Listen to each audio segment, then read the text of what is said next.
আসসালামু আলাইকুম প্রিয় শিক্ষার্থীবৃন্দ, সবাইকে অনলাইন ক্লাসে স্বাগত জানাচ্ছি। আজকে আমরা নবম শ্রেণীর প্রথম অধ্যায় বিজ্ঞান বিষয় নিয়ে আলোচনা করব। আমি মোহাম্মদ শামীম মিয়া, সহকারী শিক্ষক, বিএম বালিকা উচ্চ বিদ্যালয়।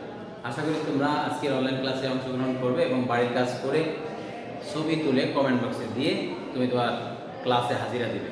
আচ্ছা, চলো আমরা শুরু করি।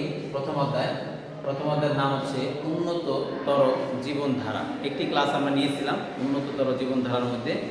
ওখানে আমরা উন্নততর জীবনধারা বলতে কি বোঝায় সেই বিষয়টি আমরা ক্লিয়ার করেছিলাম।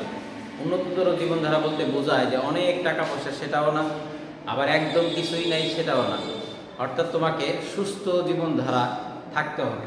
তুমি সুস্থ, আবার তোমার অর্থনৈতিকভাবে সমৃদ্ধশালী, দুটোই তোমাকে থাকতে হবে। অনেকেই দেখা গেছে অনেক টাকার মালিক, কিন্তু ডাক্তার বলছে কিছুই খাবেন না, রাতেবেলা একটা রুটি খাবেন, সকালবেলা এক কাপ ভাত খাবেন, আর সারাদিন রাত ওষুধ খাবেন। ঔষধ আর ঔষধ এই খেতে খেতে তার জীবন পার হয়। এটি সুস্থ জীবন না। আবার অনেকে অনেক টাকার মালিক, কিন্তু হাসপাতালে ভর্তি, সারাদিন রাত তাকে হাসপাতালেই থাকতে হয়। এটিও সুস্থ জীবন না। তাহলে আমাদেরকে সুস্থ জীবনযাপনের জন্য, অর্থাৎ উন্নততর জীবনযাপনের জন্য অবশ্যই আমাদেরকে সুস্থ থাকতে হবে এবং অর্থনৈতিকভাবেও সচ্ছল হতে হবে। দুটি বিষয় খেয়াল রাখতে হবে। তো এখানে তোমাদের বইতে দেখবে দেওয়া আছে খাদ্য ও পুষ্টি। আমরা এই বিষয় নিয়ে আলোচনা করেছিলাম। আজকে আমি একটু পরবর্তীতে গিয়ে আলোচনা করবো। তারপর একটু বলে রাখি, যা খেলে আমাদের বৃদ্ধি, ক্ষয়পূরণ, শক্তি সঞ্চয় হয় সেগুলো হচ্ছে খাদ্য। এবং অবশ্যই খাদ্যের মধ্যে আমাদের পুষ্টিকর খাবার খেতে হবে। যা তা খাবার খেলেই কিন্তু আমাদের শরীরের যে সুস্থতা আসবে তা না। পুষ্টিকর খাবারের অবশ্যই গুরুত্ব দিতে হবে। যেমন আমি যতটুকু জানি যে জাঙ্ক ফুড তোমাদের বইতে আছে, এটির প্রতি আমাদের আকৃষ্টটা বেশি বর্তমান যুগে।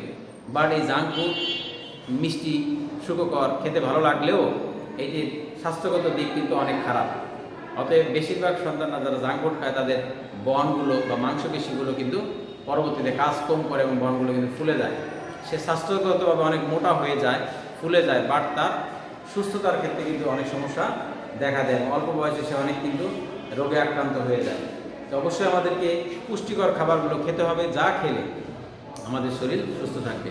এখন আমরা যখন ডাক্তারের কাছে যাই, ডাক্তার আমাদেরকে বিভিন্ন পরামর্শ দেয় যে 1 ঘন্টা দৌড়ান, এই কাজ করেন, এক্সারসাইজ দেয়, বিভিন্ন ধরনের এক্সারসাইজ দেয়। তো এখানে একটা দেহের একটা ভর সূচি আছে, যে বিষয়ে আমরা আজকে আলোচনা করব। দেহের ভর সূচিতে আমার এই ভর সূচিটা কতটুকু থাকলে আমার দেহটা ভালো থাকবে, বিভিন্ন রোগে আমি আক্রান্ত হব না, সেটাকে তোমাদের এখানে নাম দিয়েছে বিএমআই। আমরা আজকে বিএমআই নিয়ে আলোচনা করব।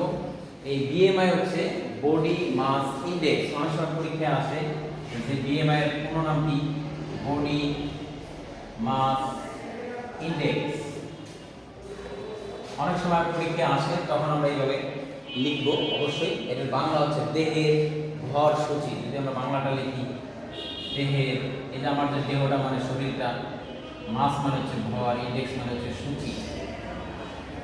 এই বিএমআই কতটুকু হলে আমি সুস্থ থাকব, কতটুকু হলে আমি অসুস্থ থাকব, সে বিষয়ে একটি বৈজ্ঞানিক তথ্য আছে। সেটা হচ্ছে বিএমআই এর পরিমাণ হতে হবে 18.5 থেকে 24.9 পর্যন্ত। 18.5 থেকে 24.9 পর্যন্ত যাদের বিএমআই থাকে, অর্থাৎ দেহের ভর সূচি থাকে, তারা সাধারণত সুস্থ থাকে এবং তাদের শারীরিক তেমন কোনো সমস্যা হয় না। যদি 18 চেয়ে কম হয়ে থাকে তাহলে সে শারীরিকভাবে সিক থাকে এবং বিভিন্ন রোগে আক্রান্ত হতে পারে। আবার যদি 24.9 এর বেশি থাকে, সে ফ্যাট থাকে, সেও অনেক রোগে আক্রান্ত হতে পারে। তো যখন তুমি ডাক্তারের কাছে যাবা, সে কিন্তু দেখবা যে তোমাকে ওজন মাপায়, তারপর তোমার উচ্চতা দেখে তারপর তারা কিন্তু বিএমআই রেডি করে তারপর একটা পরামর্শ বা প্রেসক্রিপশন করে থাকে। এটিরও বিএমআইয়েরও তারা হেল্প নিয়ে থাকে, যাওয়ার সাথে ওজন মাপা হয়।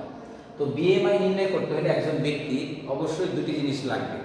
বিএমআই এর জন্য যে জিনিসটা লাগবে, একটা হচ্ছে ওজন লাগবে, অর্থাৎ যেটাকে আমরা ভর বলে থাকি। তোমাদের বইতে ওজন আছে, এটাকে আমরা ভর বলে থাকি। ওজন লাগবে। আর 2 নম্বর হচ্ছে, 1 নম্বর হচ্ছে ওজন লাগবে, 2 নম্বর হচ্ছে তোমার উচ্চতা লাগবে। এবং উচ্চতার ক্ষেত্রে আমাদের যেটা খেয়াল করতে হবে, ওজনের ক্ষেত্রে এবং উচ্চতার ক্ষেত্রে, ওজনের ক্ষেত্রে লাগবে হচ্ছে কেজি। অবশ্যই তোমার ওজনটা কেজিতে হতে হবে, অ্যাকচুয়ালি ভরটা কেজিতে হতে হবে। আর উচ্চতাটা হতে হবে মিটারে, এককটা হতে হবে মিটারে। তাহলে এখানে তোমার যদি ওজন জানা থাকে, অর্থাৎ ভর জানা থাকে এবং তোমার উচ্চতা জানা থাকে, এবং সেটা যদি কেজি এবং মিটারে হয়ে থাকে, তাহলে তুমি সহজেই বিএমআই নির্ণয় করতে পারবে। তো বিএমআই এর সূত্রটা হচ্ছে, কিভাবে তুমি তোমার বিএমআই নির্ণয় করবে। BMI ইকুয়াল টু ওজন ভাগ উচ্চতা স্কয়ার। এখন এখানে ওজনটা হতে হবে কেজিতে আর উচ্চতা হবে মিটারে, অর্থাৎ মিটার স্কয়ার থাকবে। তো ওজন ভাগ উচ্চতা স্কয়ার, তো উচ্চতাকে আমরা বর্গ করব, এটা হচ্ছে তোমার বইয়ের সূত্র। এখন এই কোক আমরা অঙ্ক করার সময় নাও লিখতে পারি, তুমি আমরা দ্বারা নিজে লিখবা, পাশে তুমি এইগুলোর ব্যবহারটা লিখবা।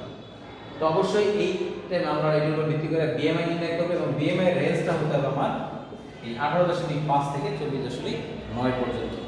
এখন আমরা একটি BMI নির্ণয় করব যে আসলে BMI টা ঠিক আছে কিনা। তাহলে আমাদের উন্নততর জীবনধারার জন্য একটা অংশ হচ্ছে BMI, সেটা নিয়ে আজকে আমরা আলোচনা করছি। এখন যদি আমরা একটু দেখি যে আমরা BMI কিভাবে নির্ণয় করতে পারি।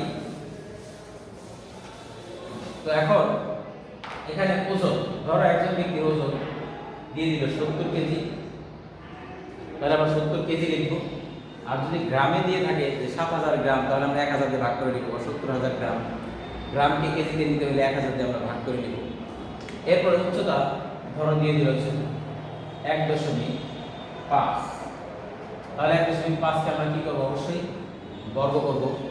এরকম উচ্চতা দিয়ে দিলে 1.5, এই মানগুলো তোমাদের দেওয়া থাকবে। এখন যদি আমরা এখানে ক্যালকুলেশন করি তাহলে 70 আর এখানে 1.5, অর্থাৎ এটাকে বর্গ করলে হবে 2.25। এখন এই 70 কে আমরা যদি 2.25 দিয়ে ভাগ করি তাহলে যে ভাগফলটা আসবে এটা হচ্ছে আমাদের দেহের গড় সূচি। আমরা একটু ভাগ করে নেই যে 70 ভাগ 2.25, আমাদের ভাগফল আসলো 31.1 সামথিং। তো এখানে খেয়াল করে দেখো যে এই BMI-টা অনেক বেশি। তো BMI যেহেতু অনেক বেশি, অতএব আমাদের BMI রেঞ্জ ছিল এখানে, আবার একটু লিখে দেই 18.5 থেকে 24.9। তাহলে সে আমাদের BMI যে সূচিটা ছিল তার চেয়ে অনেক দূরে আছে, অতএব সে বিভিন্ন ধরনের রোগে আক্রান্ত হওয়ার সম্ভাবনা তার অনেক বেশি। আশা করি তোমরা বুঝতে পেরেছো।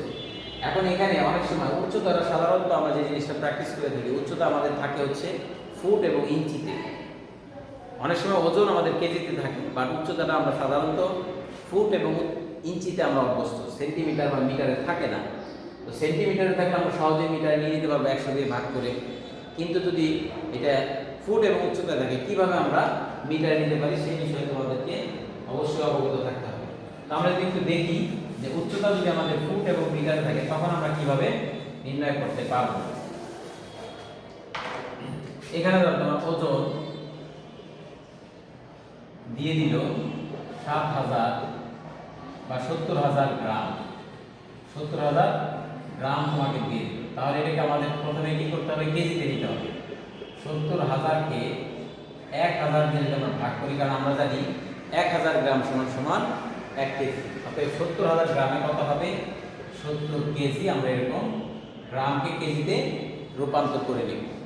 এরপরে যদি আমাদের উচ্চতা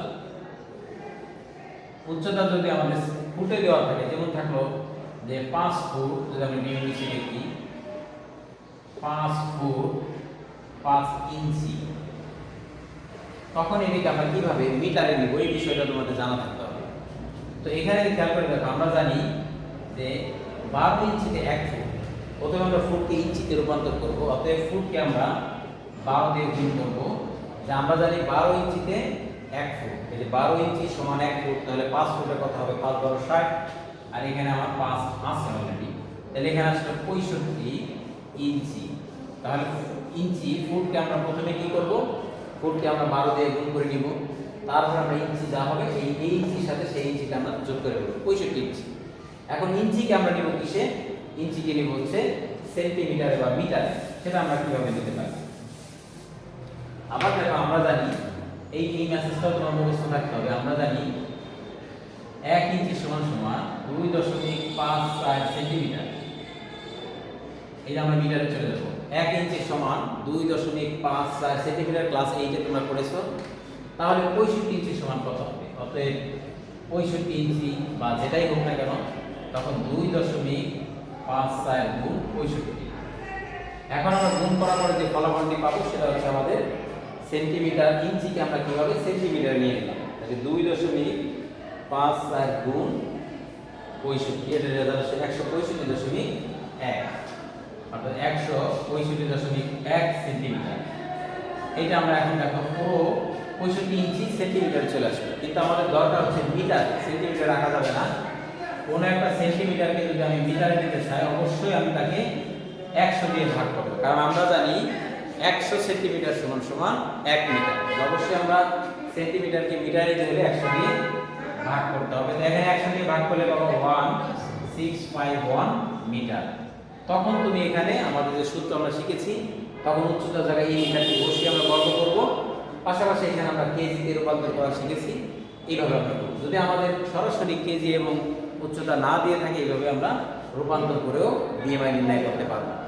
আশা করি তোমরা বুঝতে পেরেছো। আগামী ক্লাসে তোমাদের যে বাড়ির কাজ থাকবে, এটি একটি ব্যবহারিক বাড়ির কাজ, বিএমআই নির্ণয় করো। যার যার তোমার নিজের বিএমআই তৈরি করো, তোমার নিজের বিএমআই তৈরি করবা। তোমার ওজন তুমি জানবা, তোমার উচ্চতা তুমি জানবা, তাকে তুমি এরকম ইঞ্চি থেকে তুমি সেন্টিমিটার থেকে মিটারে রূপান্তর করবা, করে তোমার নিজের বিএমআই নির্ণয় করবা। এবং অবশ্যই সেটা তুমি লিখবা যে আমার ওজন এত, আমার উচ্চতা এত, লিখে সুন্দর করে বাড়ির কাজ তৈরি করে আমার এই ফরম্যাটে তুমি অবশ্যই কমেন্ট বক্সে দিয়ে দিবে। সেই পর্যন্ত সবাই ভালো থাকো। আগামী ক্লাসে আবার বিস্তারিত আলোচনা হবে।